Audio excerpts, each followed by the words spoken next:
નમસ્તે વિદ્યાર્થી મિત્રો, લાસ્ટ લેક્ચરમાં આપણે પહેલા ચેપ્ટરની તમામ માહિતી પૂર્ણ કરી. હવે તેના સ્વાધ્યાયના વિકલ્પવાળા પ્રશ્નો અને એક વાક્યના સવાલ જવાબ છે તે સોલ્વ કરીએ.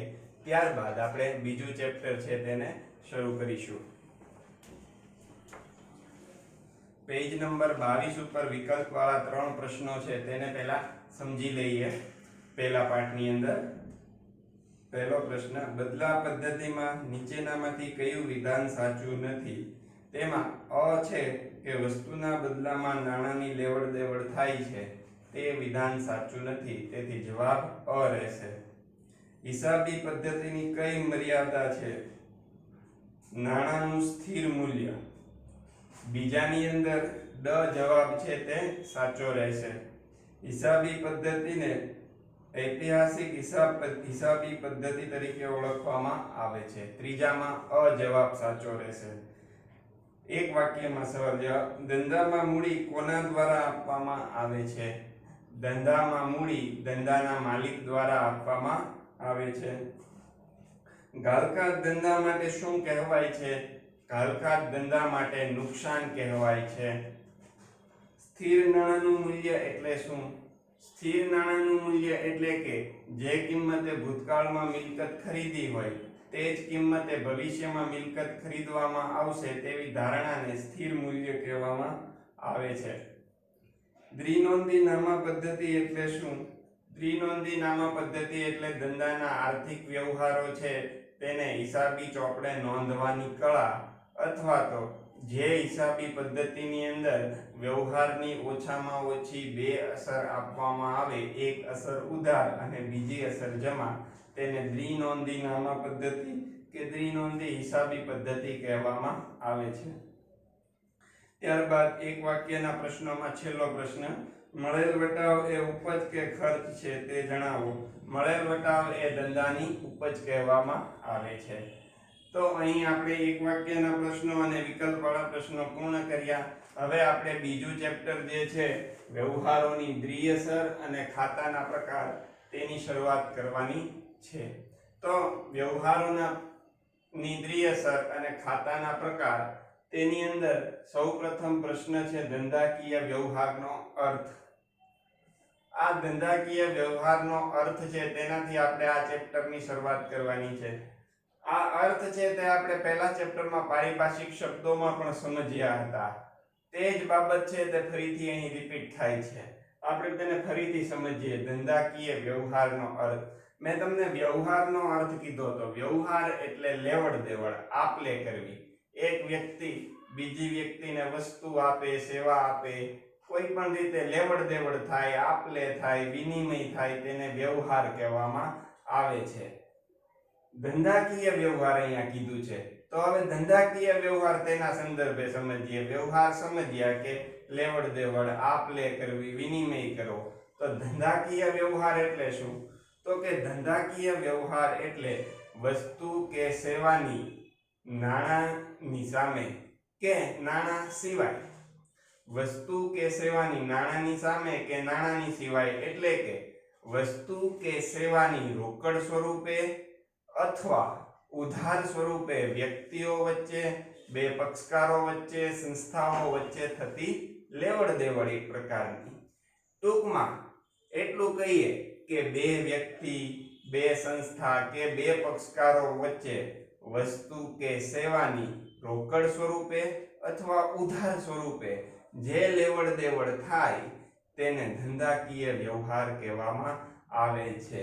દાખલા તરીકે બે પક્ષકાર હોય, એક ખરીદનાર અને બીજો વેચનાર. આ બે પક્ષકારમાંથી છે વેચનાર છે તે વસ્તુ કે સેવા આપે અને ખરીદનાર છે તે નાણાં ચૂકવે, અથવા વેચનાર છે તે વસ્તુ કે સેવા આપે અને ખરીદનાર છે તે ભવિષ્યમાં નાણાં ચૂકવે. તો આવી રીતે જે ખરીદનાર અને વેચનાર બે પક્ષકાર વચ્ચે જે લેવડ દેવડ થઈ તેને ધંધાકીય વ્યવહાર કહેવામાં આવે છે.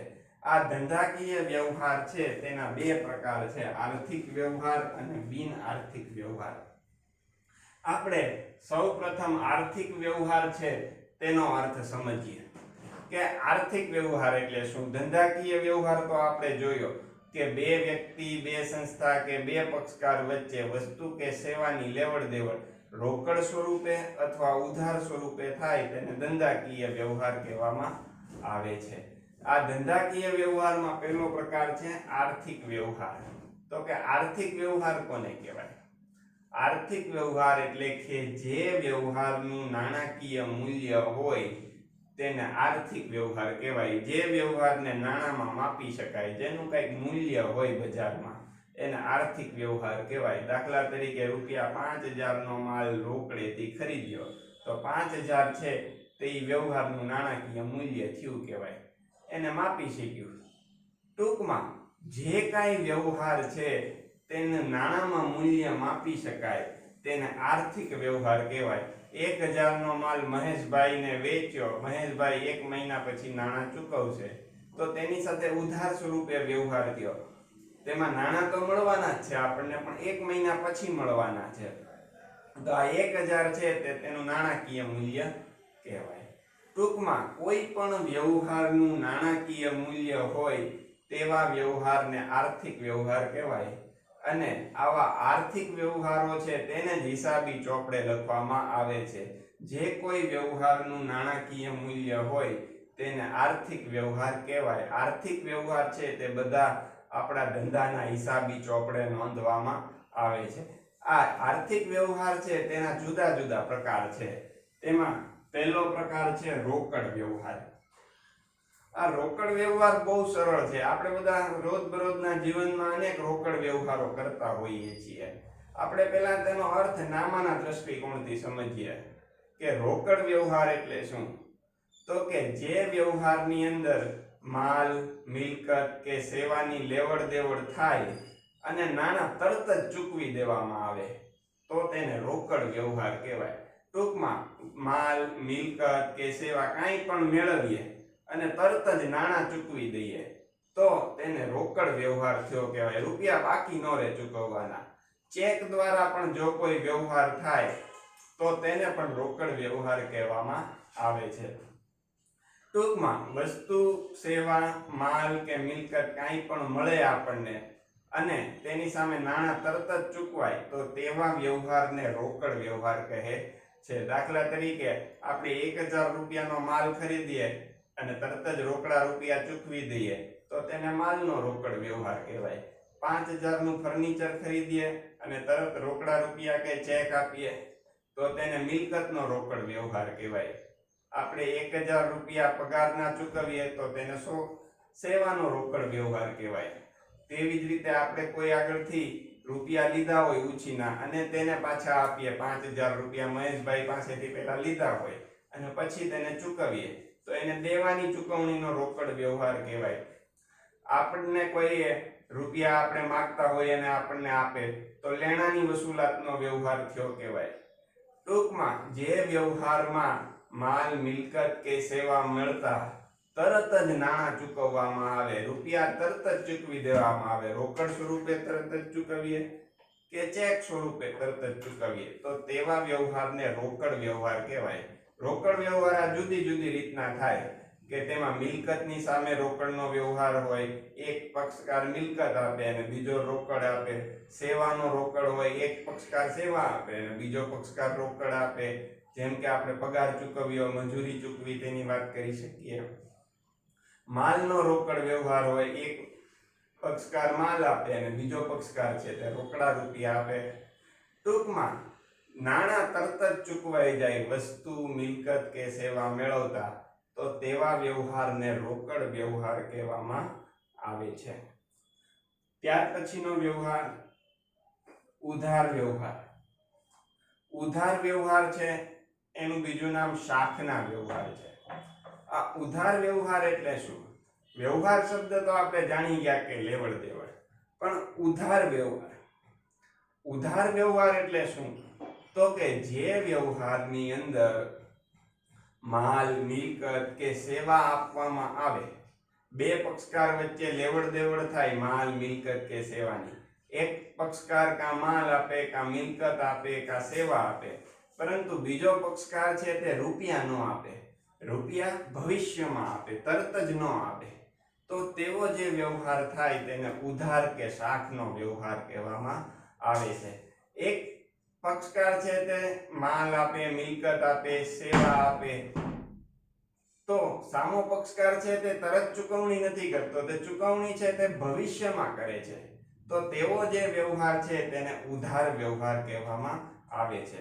આ ઉધાર વ્યવહાર છે તેના કારણે દેવાદાર અને લેણદારના સંબંધો ઊભા થાય છે.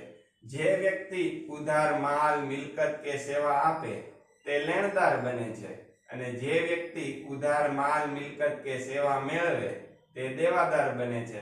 દાખલા તરીકે A અને B વચ્ચે વ્યવહાર થાય તો A માલ, મિલકત કે સેવા, A છે તે માલ, મિલકત કે સેવા B ને આપે, પરંતુ B છે તે તરત જ રૂપિયા ન આપે સામે. B એમ કે હું ભવિષ્યમાં રૂપિયા આપીશ, ભવિષ્યમાં ચૂકવણી કરીશ. તો આ A અને B વચ્ચે જે વ્યવહાર થયો તે શાખનો વ્યવહાર કહેવાય, અને આ બંને વચ્ચે દેવાદાર લેણદારના સંબંધો ઊભા થાય. આ A જે આપનાર છે તે લેણદાર બની જાય અને આ દેવાદાર બની જાય, ઉધાર મેળવનાર. A અને B બંને વચ્ચે દેવાદાર લેણદારના સંબંધો છે તે ઊભા થઈ જાય. ઉધાર વ્યવહારને પરિણામે આવા દેવાદાર લેણદારના સંબંધો ઊભા થાય, અને ઉધાર વ્યવહારની અંદર ચૂકવણી છે તે ભવિષ્યમાં થાય, તરત જ થાય નહીં. એક વ્યક્તિ માલ, મિલકત કે સેવા આપે છે, પણ સામેવાળી વ્યક્તિ માલ, મિલકત કે સેવા મેળવે છે, પરંતુ ચૂકવણી તરત જ કરતી નથી, ચૂકવણી ભવિષ્યમાં કરે છે. તો એવા જે વ્યવહારો થયા તેને ઉધાર કે શાખના વ્યવહારો કહે છે. આ ઉધાર કે શાખના વ્યવહારોને પરિણામે દેવાદાર લેણદારના સંબંધો ઊભા થાય છે. ત્યાર પછીનો વ્યવહારનો પ્રકાર છે અન્ય વ્યવહાર. તો અન્ય વ્યવહાર એટલે શું? તો કે ધંધાની અંદર અમુક વ્યવહારો છે તેનું સ્વરૂપ રોકડ હોતું નથી, કે તેનું સ્વરૂપ ઉધાર પણ હોતું નથી. એટલે કે વ્યવહાર રોકડ સ્વરૂપે તમે ન નોંધી શકો, ઉધાર સ્વરૂપે ન નોંધી શકો, છતાં આવા વ્યવહારો છે તે એટલા અગત્યના હોય છે કે તેની નોંધ કરવી જરૂરી હોય છે. એટલે કે વિશિષ્ટ પ્રકારના વ્યવહારો હોય છે. તો એવા જે વિશિષ્ટ પ્રકારના વ્યવહારો છે તેને અન્ય વ્યવહારો કહેવામાં આવે છે. એટલે કે જે વ્યવહારનું સ્વરૂપ રોકડે નથી, જે વ્યવહારનું સ્વરૂપ ઉધારે નથી, છતાં તેની નોંધ કરવી પડે છે, તો તેવા વિશિષ્ટ વ્યવહારોને અન્ય વ્યવહારો કહેવામાં આવે છે. દાખલા તરીકે ચોરાઈ જાય માલ, તો માલ ચોરી થવાથી આપણને રોકડા રૂપિયા મળતા નથી, એટલે રોકડ વ્યવહાર નથી, અને ભવિષ્યમાં પણ મળવાની શક્યતા નથી માલ ચોરાઈ જાય એટલે.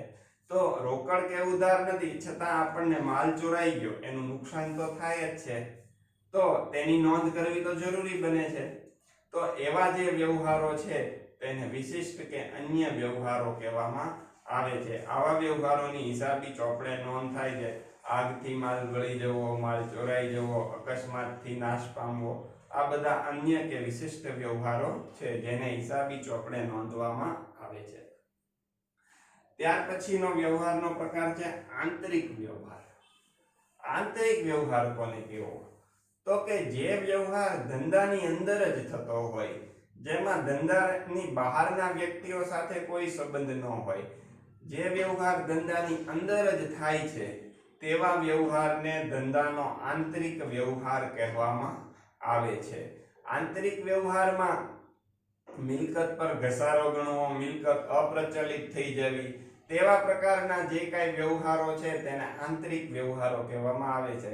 આ એવા પ્રકારના વ્યવહારો હોય છે કે જે ધંધાની અંદર જ થાય છે, તેથી તેને આંતરિક વ્યવહાર તરીકે ઓળખવામાં આવે છે. ત્યાર પછીનો પ્રકાર છે બાહ્ય વ્યવહારો. તો કે બાહ્ય વ્યવહારો કોને કહેવાય? તો કે ધંધાના જે કાંઈ વ્યવહારો ત્રાહિત વ્યક્તિઓ સાથેના છે, એટલે કે ધંધાની બહારની વ્યક્તિઓ સાથેના જે કાંઈ વ્યવહારો છે તેને બાહ્ય વ્યવહારો કહેવાય. ધંધાની બહારની વ્યક્તિઓ સાથે ધંધાકીય એકમ જે કાંઈ વ્યવહાર કરે તેને બાહ્ય વ્યવહાર કહેવામાં આવે છે. દાખલા તરીકે પગાર ચૂકવવો, મજૂરી ચૂકવવી, આ બધા બાહ્ય વ્યવહારો છે. માલની ખરીદી કરવી, મિલકતની ખરીદી કરવી, માલનું વેચાણ કરવું, મિલકતનું વેચાણ કરવું, આ બધા બાહ્ય વ્યવહારો કહેવામાં આવે છે. ટૂંકમાં ત્રાહિત વ્યક્તિઓ સાથે જે વ્યવહારો કરવામાં આવે છે, બહારની વ્યક્તિઓ સાથે જે વ્યવહાર કરવામાં આવે છે, તેને બાહ્ય વ્યવહારો કહેવામાં આવે છે. તો આ જે પ્રકાર આપણે ભણ્યા તે આર્થિક વ્યવહારના પ્રકાર હતા. ધંધાકીય વ્યવહારોના બે પ્રકારો, આર્થિક વ્યવહાર અને બિન આર્થિક વ્યવહાર. તે પૈકી આપણે આર્થિક વ્યવહારનો અર્થ અને તેના જુદા જુદા પ્રકાર છે તે ભણ્યા. હવે તો કે આપણે બિન આર્થિક વ્યવહાર છે તેનો અભ્યાસ કરવાનો છે. તો કે બિન આર્થિક વ્યવહાર કોને કહેવાય? આર્થિક વ્યવહાર તો આપણે જોયો કે જે વ્યવહાર છે તેનું નાણાકીય મૂલ્ય હોય તેને આર્થિક વ્યવહાર કહેવાય. હવે આપણે બિન આર્થિક વ્યવહારનો અભ્યાસ કરવાનો છે. તો કે બિન આર્થિક વ્યવહાર કોને કહેવાય? તો કે જે વ્યવહારનું નાણાકીય મૂલ્ય આંકી શકાય નહીં તેને બિન આર્થિક વ્યવહાર કહેવાય. ટૂંકમાં જે વ્યવહારનું કોઈ નાણાકીય મૂલ્ય જ નથી તેને બિન આર્થિક વ્યવહાર કહેવાય. આવા બિન આર્થિક વ્યવહારો છે તેની હિસાબી ચોપડે કોઈ નોંધ કરવામાં આવતી નથી. બિન આર્થિક વ્યવહારો છે તેની હિસાબોમાં ક્યાંય અસર આપવામાં આવતી નથી, એટલે કે તેની કોઈ પણ પ્રકારની નોંધ કરવામાં આવતી નથી. બિન આર્થિક વ્યવહારો ચોપડે નોંધાતા નથી કારણ કે તેમનું કોઈ નાણાકીય મૂલ્ય હોતું નથી. નાણાકીય મૂલ્ય ન હોવાથી તેની હિસાબી ચોપડે નોંધ કરવામાં આવતી નથી. આ બિન આર્થિક વ્યવહાર કોને કહેવાય? તો કે આપણને કોઈ માલ અંગેનો ઓર્ડર મળે, ટેલિફોનિક વાતચીત થાય કે ભાઈ 5000 રૂપિયાનો માલ મોકલજો. ખાલી ટેલિફોનિક વાતચીત જ થઈ હોય છે. ખરેખર માલની લેવડ દેવડ કે નાણાંની લેવડ દેવડ કોઈ પણ પ્રકારની થતી નથી. તેથી તેને બિન આર્થિક વ્યવહાર કહેવાય. તેનું કોઈ નાણાકીય મૂલ્ય હોતું નથી. નાણાકીય મૂલ્ય ક્યારે થાય? જ્યારે લેવડ દેવડ થાય, ચૂકવણી થાય ત્યારે થાય. ફક્ત ટેલિફોનિક વાતચીત કરવાથી કોઈ વ્યવહાર થઈ જતો નથી. તેથી ટેલિફોનિક વાતચીત કરવી કે માલ અંગેનો ઓર્ડર આપવો તેને બિન આર્થિક વ્યવહાર કહેવામાં આવે છે. આ ઉપરાંત કોઈ મીટિંગ કરવી, ધંધાના કામ માટે થઈ અને આપણે મીટિંગનું આયોજન કરીએ તો તે મીટિંગનું આયોજન કરવું તે બિન આર્થિક વ્યવહાર છે. કોઈ સ્થળની મુલાકાત લેવી, તો સ્થળની મુલાકાત લેવી તે પણ બિન આર્થિક વ્યવહાર છે. આપણને કોઈ નોટિસ મળે સરકાર તરફથી, દાખલા તરીકે કરવેરા ભરવાની નોટિસ મળે, તો નોટિસ મળવી એ બિન આર્થિક વ્યવહાર છે. જ્યારે કરવેરા ભરીએ ત્યારે આર્થિક વ્યવહાર થઈ જાય તો તેની નોંધ કરવામાં આવે, પરંતુ નોટિસ જ મળવાથી કોઈ વ્યવહાર થતો નથી. આપણી પાસે જે રૂપિયા હોય તેમાં કઈ ફેર પડતો નથી, આપણી મિલકત કે જવાબદારીમાં કઈ ફેર પડતો નથી. તેથી તેને બિન આર્થિક વ્યવહાર કહેવામાં આવે છે. આવા બિન આર્થિક વ્યવહારો છે તેની હિસાબોમાં કોઈ જગ્યાએ નોંધ કરવામાં આવતી નથી, કેમ કે તેનું કોઈ નાણાકીય મૂલ્ય હોતું નથી. નોટિસ મળવી, માલનો ઓર્ડર મળવો, ટેલિફોનિક વાતચીત કરવી, સ્થળની મુલાકાત લેવી, આ બધા બિન આર્થિક વ્યવહારો છે તેના ઉદાહરણો છે. તો આજે આપણે આ લેક્ચરની અંદર એટલી બાબતોનો અભ્યાસ કર્યો કે ધંધાકીય વ્યવહારનો અર્થ, આર્થિક વ્યવહાર ને બિન આર્થિક વ્યવહાર, આર્થિક વ્યવહારના જુદા જુદા પ્રકાર અને બિન આર્થિક વ્યવહારનો અર્થ, આ બાબતો છે તેનો આપણે અભ્યાસ કર્યો. આપણે નેક્સ્ટ લેક્ચરમાં વધુ બાબતો છે તેનો અભ્યાસ કરશું અને આગળ થિયરી છે તેને વધુ ઊંડાણપૂર્વક સમજશું.